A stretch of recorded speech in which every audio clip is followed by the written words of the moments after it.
this week in Toronto, an enormous police operation was launched, deployment of incredible number of police um, to drive out from a public park a homeless encampment. Um, it was a shocking spectacle, and what clearly was going on is that the homeless population in Toronto during the pandemic has, because the shelters have been so dangerous, have resorted to camping in public parks to a very, very significant degree. And all along, the authorities have been bitterly opposed to this, all the way up to the mayor. They've sought to discourage people. They've sought to push people out. But what's obviously happening now is that the economic movers and shakers and the political grandees in this city feel that, at least they hope, that the pandemic is coming towards an end, and they don't want visible signs of destitution in this city. At least they want them to be minimized. They want people to be swept from view. And that's what's happening here. But the police are being used to carry this out in the interests of business, in the interests of people with economic power.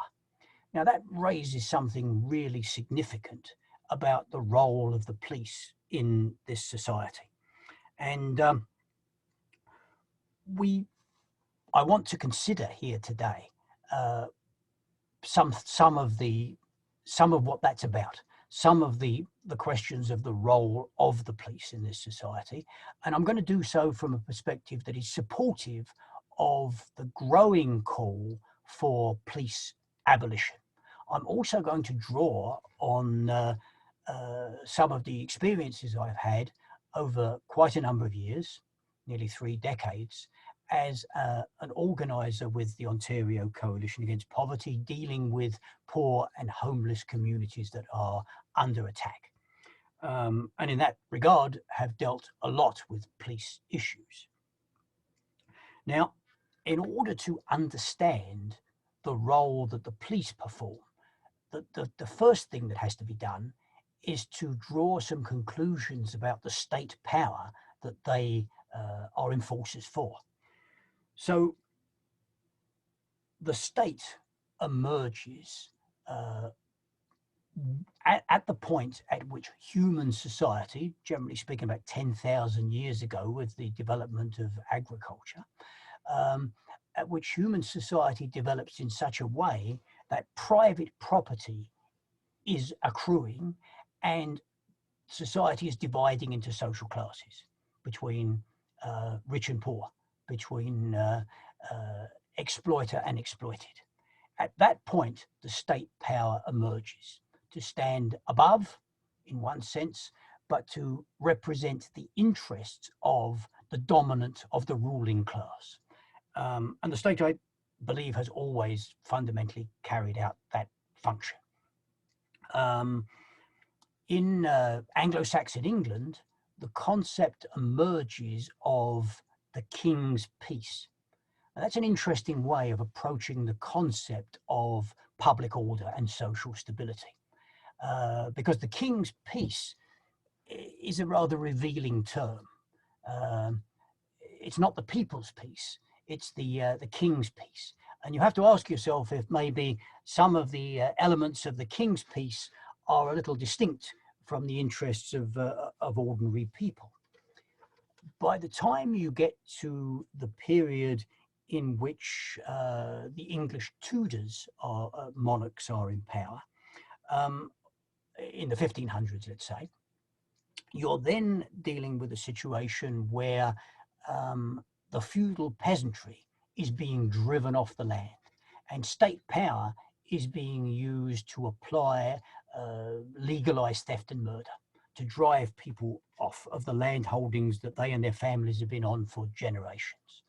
And as they are driven off the land and they become landless and homeless and desperate, the state power is used to control social unrest. People who have been driven off the land are required to look for work, to work for employers, given that they no longer have their land holdings. And savage and brutal penalties are introduced that the state enforces against people who do not have work. So there you see the use of this state power. Now, by the 1800s, the Industrial Revolution is taking place. And in that situation, there is a need for a submissive and a disciplined workforce. And the controlling of working class communities in that situation becomes of increased importance. And it's at this point that modern police forces actually start to develop. In 1829, the Metropolitan Police in London emerges. And interestingly, just 5 years later, the first Toronto police force is established. Now, this represents an enormous step forward. Those on the receiving end might not have felt that way, but in terms of public order in a capitalist society, an enormous step forward in terms of the utilization of state power. Because up until that time, to deploy force against unrest, social unrest and potential social unrest was not an easy undertaking. It had to be assembled, it had to be mustered, it had to be sent off. Now what you have is in key targeted, potentially restive communities where the social tensions are very great and where the need to maintain order is maximized, it's possible to deploy a force that not only is it there and can be assembled and mustered and its numbers augmented very, very quickly, but there is, for the first time, the capacity to patrol and control very, very directly. For the first time, state power is almost omnipresent. It can be just around the corner at any particular moment, and probably is, unfortunately. And so that's an enormous development in terms of the maintenance of public order in this society. The use of professional police forces. The other thing, in terms of the strands of development of policing, that I think it's really important to consider is the strong racist element. Particularly in North America, you can look at the development of policing also comes out of, in the US, the slave patrols, the bodies that were established to recapture slaves that escaped. And in Canada, the development of the federal police force, the RCMP, is linked to the control of indigenous populations. The Northwest Mounted Police emerges as a force, as a paramilitary force, modelled on the colonial police force, the Royal Irish Constabulary, was established to drive indigenous nations on the Great Plains into conditions of starvation and poverty on the reserves. And to this day, the RCMP that came out of this is primarily the force that polices indigenous communities, both many in urban centres, but indigenous communities on indigenous reserves as well.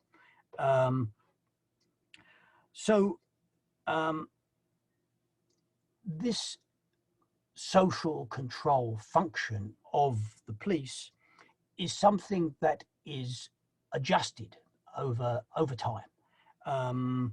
Obviously, a state can deal with a working class population and the poorest people within it through levels of social provision or through increased levels of repression, policing, prisons, etc. And during recent decades, in most countries, we've seen an intensification of the latter. We've seen an intensification of the use of the repressive side to control populations, and a decrease in the emphasis towards social provision and social programs. Margaret Thatcher very infamously said that there's no such thing as society, but she was being quite selective in what she was saying there, because Margaret Thatcher certainly favoured cutting back on that side of the state that was involved in social provision, the so-called nanny state. But on the other hand, she wasn't very well known as a prison abolitionist. That side of the state needed to remain very robust as far as she was concerned. So as an OCAP organizer over the years working in Toronto, I saw that social control, that patrol and control function of the police put into effect to a very large degree. I got to see a great deal of it. It is indeed their main activity. There are specialized police activities in all manner of areas, but the main function of most police most of the time is to target communities, poor and disproportionately racialized communities, and to keep them in line, to intimidate them. That's the main function that the police carry out on a day-to-day basis. Now, a number of years ago, the Ontario Coalition Against Poverty held an event at a place in Toronto called Cherry Beach, right on the shores of Lake Ontario. And Cherry Beach is notorious. It's well known to be a place that the police take people to for some extracurricular justice. It's where people are beaten up. It's where people are forced to walk out into the lake in cold weather and such like. It has a long reputation. In fact, they even made a song about it. After we'd held that event, and the police undercovers were there, and they were all very upset about what we were doing, but I was struck by the fact that we got reports from people that they took people for beatings at Cherry Beach there that same night. So they felt pretty confident about their capacity to continue with what they were doing. And by coincidence, several weeks after this, I happened to have a private conversation with a judge. I don't usually chat with judges, but for whatever reason, I found myself talking to this man. I won't reveal his identity.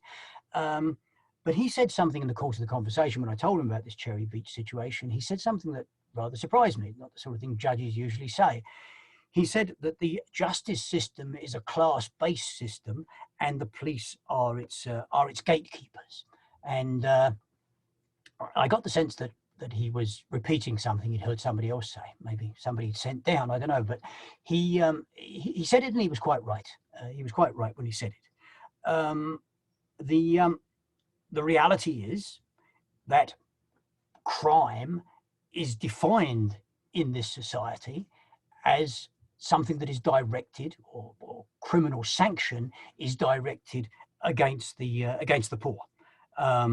The far more socially destructive things that rich people do, that capitalists do, are for the most part not criminal at all. Exploitation, the arms trade, tax swindling. These things are not. These things are for the most part conducted with complete impunity. And even when laws are applied, as in the case of wage theft, for example, they are not generally treated as criminal activity. Employers who cheat their workers out of their wages and other entitlements deal with some kind of tribunal mechanism. They don't deal with cops coming to arrest them and judges sending them to prison. And certainly times as a political activist I've spent inside Ontario provincial jails, I can well testify to the fact that that the people who are in those places, there's a distinct lack of property developers. There's a distinct lack of capitalists in those places. It's overwhelmingly poor people who put in there, people who you realise would be able to get out if they weren't poor. So the system is indeed thoroughly class-based and brutally racialized to an incredible degree.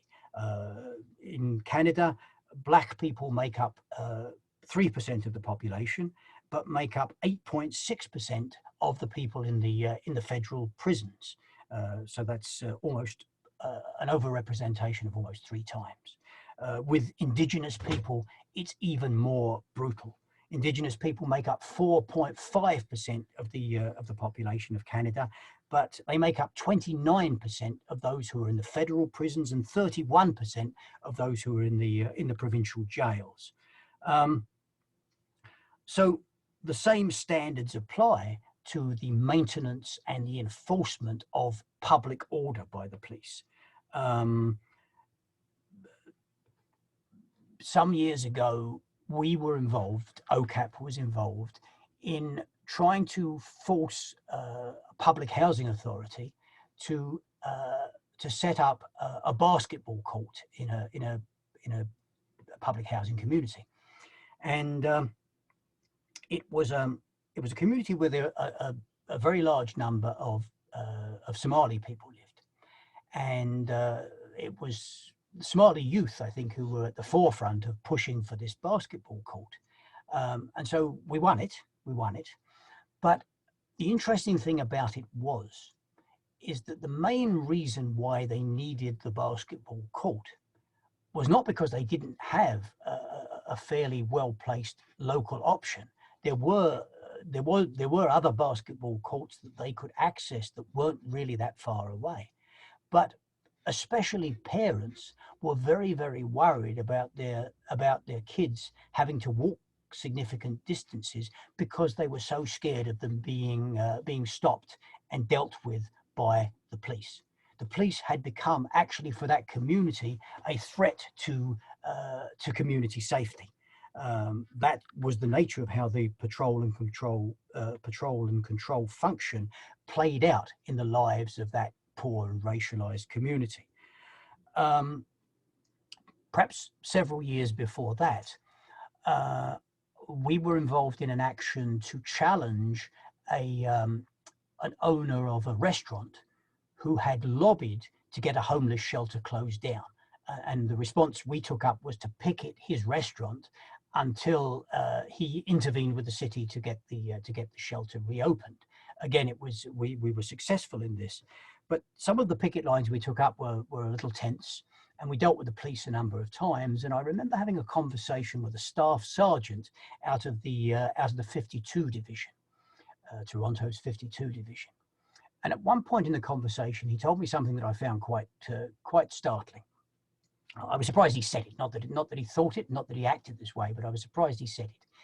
He said that he considered his duty among his duties as a police officer, the most important one he had was to ensure that that business investment was protected in the downtown area by ensuring that it was free of vagrants. He used the word vagrants. I was shocked he would be that candid. And I'll give another example that I think sort of is illustrative. I was passing along a street some time ago, and I saw a police officer giving a ticket to what appeared to be a homeless man.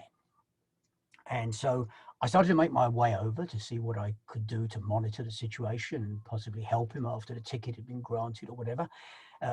And the cop actually was on a motorcycle, and he took off before I arrived.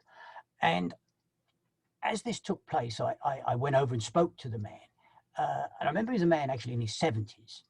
And he was sitting in the park, or just lying on the ground, on the grass, with a closed bag by the side of him. And I saw the ticket that the cop had given him. It was for camping in a park without a permit. Now, obviously, he wasn't camping. He wasn't sleeping. He was just there with a closed bag. But the cop had been very clear with him, apparently, that the reason he'd given him the ticket was because local businesses didn't want homeless people in the park, which again is rather astounding. And it was also clear that it wasn't his initiative. That was clearly a directive that had been given by senior police officers to make sure that that homeless people were discouraged as strongly as possible from being in that park. And I know from long experience in dealing with precisely these kinds of issues, that the way it works is that it's very much a complaint driven process. The police and also the bylaw enforcers, um, they take complaints, and generally speaking, the complaints come from business improvement areas, the associations of local businesses, and as well come from many of the so-called residents associations. This is to say, upscale homeowners buying into communities that are largely poor and gentrifying them. And that very often, usually in fact, the local councillor will be involved in this, the local city councillor will be involved in this process. Now, one of the things that's really striking about all this, of course, is that we're talking about conduct by the police that should be regarded, according to the laws and the rules, it should be regarded as completely improper, if not illegal. For a staff sergeant, that's a fairly senior position, to put into practice the notion that his job was to ensure that people, because they were because they were poor, because they were homeless, that they shouldn't be allowed in a large part of the city. For him to put that into effect is clearly illegality. The police officer that gave the homeless man a completely bogus and obviously bogus ticket for something he clearly hadn't done, he was acting at the behest of business interests to deny the right of a person who had every legal right to sit in a park. That's what he was doing. And there seems to be an incredible contradiction there. But in fact, I can say from personal and long-standing experience that I'm not picking out anything very exceptional here. This is what goes on all the time. And not just in Toronto, this is an international phenomenon. This kind of thing goes on all the time. I spoke to a homeless man once from New York City who told me that there were rich neighborhoods in his city where if you were homeless and the police saw you there, they'd get out of their cars with nightsticks and beat you. And if you said, I didn't know I wasn't supposed to be here, they'd simply tell you, this is so you'll know next time. These things are all completely illegal and completely improper, and yet perfectly normal. And they happen on a massive scale. And it goes right back to the roots. The Metropolitan Police in London, England, set up in 1829. They weren't set up as defenders of civil liberties. They weren't there to deliver even-handed justice. They were set up to target poor communities right from the beginning. That's what they've always been entirely about. So that's, I think, clearly the reality of the situation is that the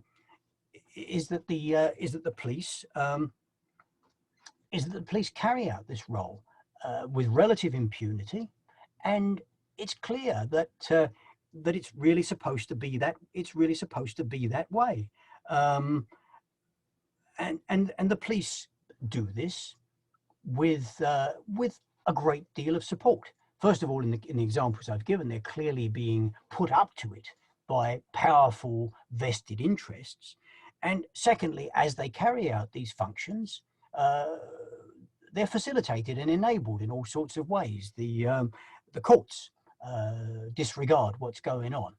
You might get the odd media story that gives you a bit of a glimpse of what's going on, but by and large, there's no effort to expose this massive operation that's taking place.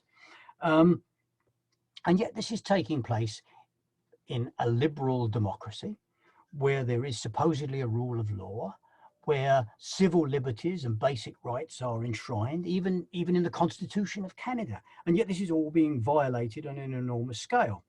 And that contradiction, I think, would probably be lost on the police themselves. In dealing with a lot of cops over a lot of years, I generally find that they have a very sort of simple-minded view of what they're doing. They're sort of very simple-minded authoritarians.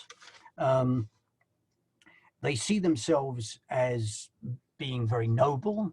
They see themselves as being very under-respected for the work that they do.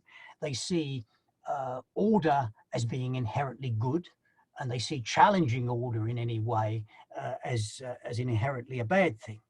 A number of years ago, three of us found ourselves on trial for a protest that following a protest that we'd organised, and there'd been quite a significant confrontation with the police after they moved to try to clear the grounds of the Ontario legislature that we were on, and in the trial, a cop got up on the witness stand to relate what had happened to him. What had actually happened is that he'd been beating someone on the ground, and one of our members had rushed over and tried to push him back to stop him beating the person. And at that point, he fell, and his testimony is that out of the blue, this insane, crazy person came and pushed him down, and he fell. And he testified that he said, I could feel the hands of the crowd grabbing me. And I knew at that moment that this was a police officer's greatest fear, because the crowd wanted nothing more than to take my life. And then a video was shown of what actually happened. And you see him beating this person, you see him pushed and fall and stumble and fall. And then you see a press photographer, the only person near him, walks over and helps him to get back up. But in a certain sense, he was trying to milk it for all he was worth. He was trying to make us look bad in his own fairly simple-minded way. But at the same time, I actually think that is how he remembered it. That is how he was hyped up. That is how he saw himself, as this sort of guardian of public order. So the police do indeed wield this then very major state power. They do have great power. And the question arises of, can they be challenged? And they can, and they are challenged. Communities push back against them all the time, the communities that they target. And in recent years, we've seen challenges to police brutality that have made some gains. In 2013, a police officer effectively executed a young man called Sami Yatim on a streetcar in Toronto, and the cop was found guilty. For convoluted reasons, he was found guilty of attempted murder rather than murder, even though Sami died. But he was convicted, and he was sent to prison. Black Lives Matter in Toronto has carried out enormously important and effective work in terms of challenging the police. Recently, at the same time as the big upsurge in the United States was happening, the Royal Canadian Mounted Police were involved in a whole series of killings and acts of brutality against Indigenous communities, and they were challenged, very, very powerfully. And the commissioner of the RCMP was forced to acknowledge that her police force was infused with systemic racism, as she put it. And recently, a parliamentary committee, an all-party parliamentary committee, has actually called for the RCMP to be removed from communities that they've long targeted and inflicted brutality on.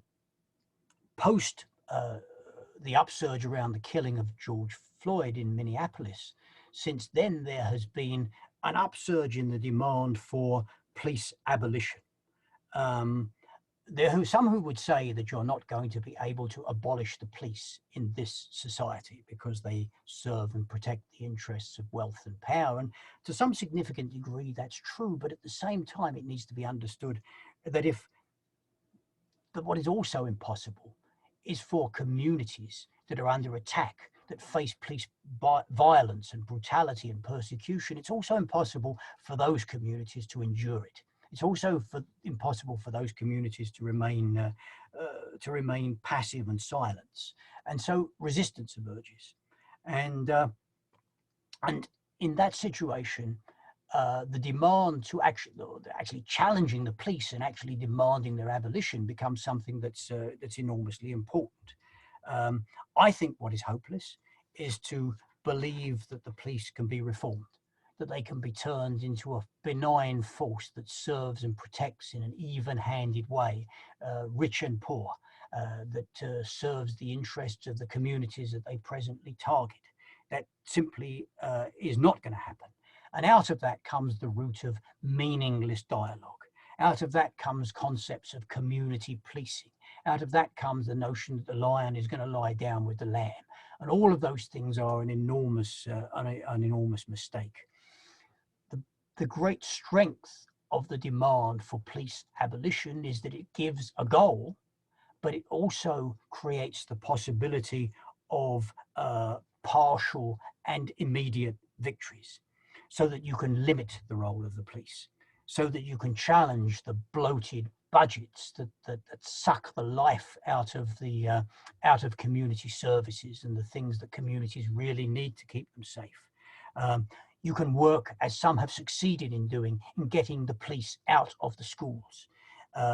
You can ensure that police are no longer sent into situations of emotional crisis where they are so especially lethal and dreadful.